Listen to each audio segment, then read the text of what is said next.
नमस्कार बच्चों, आप सभी का स्वागत है हमारे Sanskrit YouTube channel Sanskrit by Pushpa में। आज हम एनसीईआरटी की संस्कृत की बुक है कक्षा 10 की, उसका पंचम पाठ पढ़ेंगे जिसका नाम है सुभाषितानि यानी कि सुंदर वचन।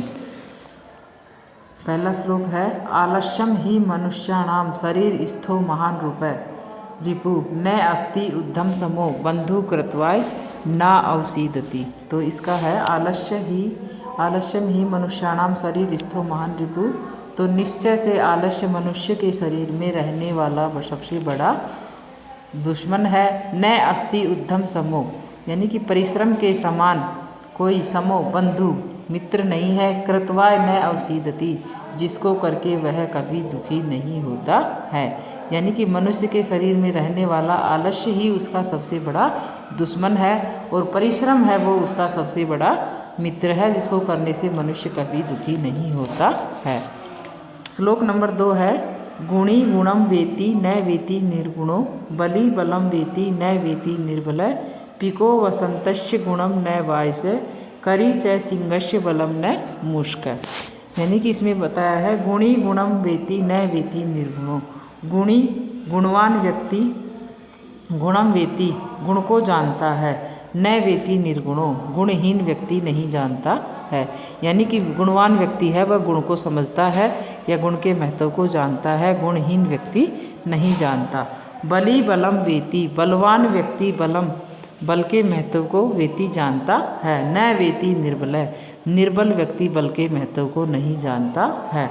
पिको वसंतस्य कोयल वसंत ऋतु के गुणम न वायसे यानी पिको कोयल वसंत ऋतु के गुण को जानती है, गुणम न वायसे कौवा नहीं जानता है। करी च सिंहस्य बलम न मुस्क और शेर के बल को हाथी जानता है, चूहा नहीं।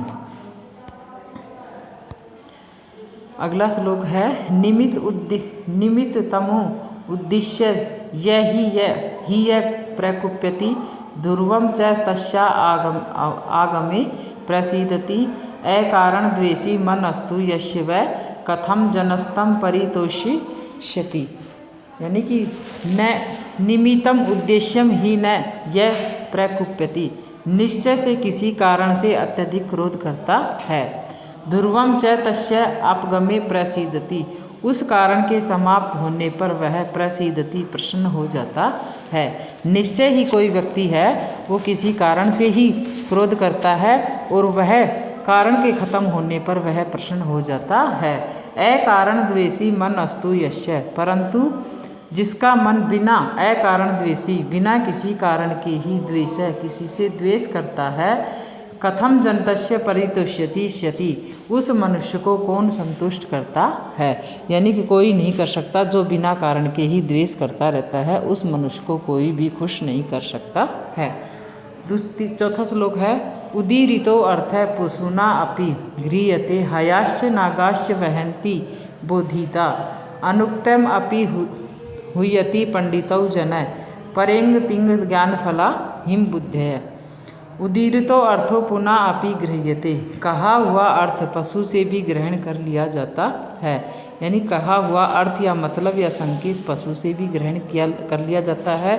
हयाश्च नागाश्च वहन्ति हया घोड़े नागाश्च हाथी भी कहे जाने पर ले जाते हैं। यानी कि जो बोझा होता है उसे घोड़े और हाथी कहने पर ही ले जाते हैं। अनुक्तम अपि हुयति पंडितो जनम विद्वान बिना कहे ही बात का अंदाजा लगा लेता है। पंडितो विद्वान विद्वान व्यक्ति किसी भी बात को बिना कहे ही अंदाजा लगा लेता है। परे तिंग ज्ञान फला ही बुद्धि है क्योंकि बुद्धियाँ दूसरों के संकेत से ज्ञान रूपी फल वाली होती हैं।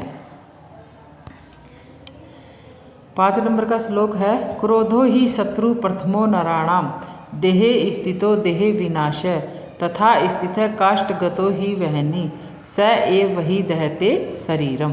क्रोधो ही शत्रु प्रथमो नराणाम क्रोध ही निश्चय से नराणाम मनुष्यों के शरीर में रहने वाला निश्चय ही शत्रु क्रोध है। देहे स्थितो देहे विनाश और देहे स्थितो शरीर को नष्ट करने के लिए वह देह विनाशय नष्ट करने के लिए वह पहला शत्रु है। यथा स्थित है, जैसे स्थित है, काष्ठगतो ही वहनी, लकड़ी में आग स्थित है या जलाने का कार्य करती है। स एव वह दहती शरीरम, और वही आग शरीर को भी जलाती है। यानी कि निश्चय ही मनुष्य के शरीर में रहने वाला क्रोध है वह शरीर को नष्ट करने वाला सबसे बड़ा शत्रु है। जैसे लकड़ी में आग स्थित होती है और उसके जलाने का कारण भी वही होती है, वैसे ही आग शरीर को जला देती है। मृगा मृगई संगम अनुव्रजंती, गावश्च गोभी तुरग तुरंगई, मूर्खाश्च मूर्खई शुदय सुरुभि, मानशील वैष्णेषु सख्यम। क्या है? मृगा मृगई संगम अनुव्रजती, मृग मृगों के साथ या पीछे पीछे चलते हैं, यानी मृग के साथ मृग ही रहते हैं। गावश्च गोभी, गायों के साथ गाय रहती है।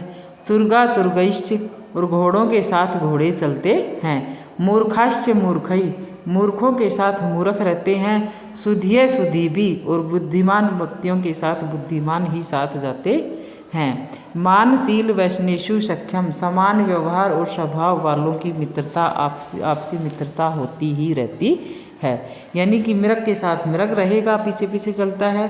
गायों के साथ गाय रहती है, घोड़े के साथ घोड़ा रहता है, मूर्ख के साथ मूर्ख रहता है, और विद्वान के साथ बुद्धिमान के साथ बुद्धिमान रहता है। समान व्यवहार वाले और समान स्वभाव वाले व्यक्ति आपस में अपनी मित्रता रखते हैं। श्लोक नंबर 7 है, सेवितव्यो महावृक्ष फल छाया समन्वित, यदि देवात् फलम न अस्ति छाया केन निवार्यते। सेवितव्यो महावृक्ष फल छाया समन्वित, फल और छाया से युक्त महावृक्ष, महान वृक्ष छाया आश्रय लेने योग्य होता है। यानी फल और छाया से युक्त महान वृक्ष आश्रय लेने योग्य होता है। यदि देवात् फलम न अस्ति, और यदि भाग्यवश फल न भी लगे तो छाया केन निवार्यते, छाया किसके द्वारा रोकी जा सकती है, अर्थात किसी के द्वारा नहीं। यानी छाया और फल से युक्त महान वृक्ष का आश्रय लेने योग्य होता है, और यदि भाग्यवश फल नहीं लगता है तो छाया किसी के द्वारा नहीं रोकी जा सकती। ए मंत्रम अक्षरम न अस्ति मूल औषधनम, अयोग्य पुरुष न अस्ति योजक स्त्र दुर्लभ।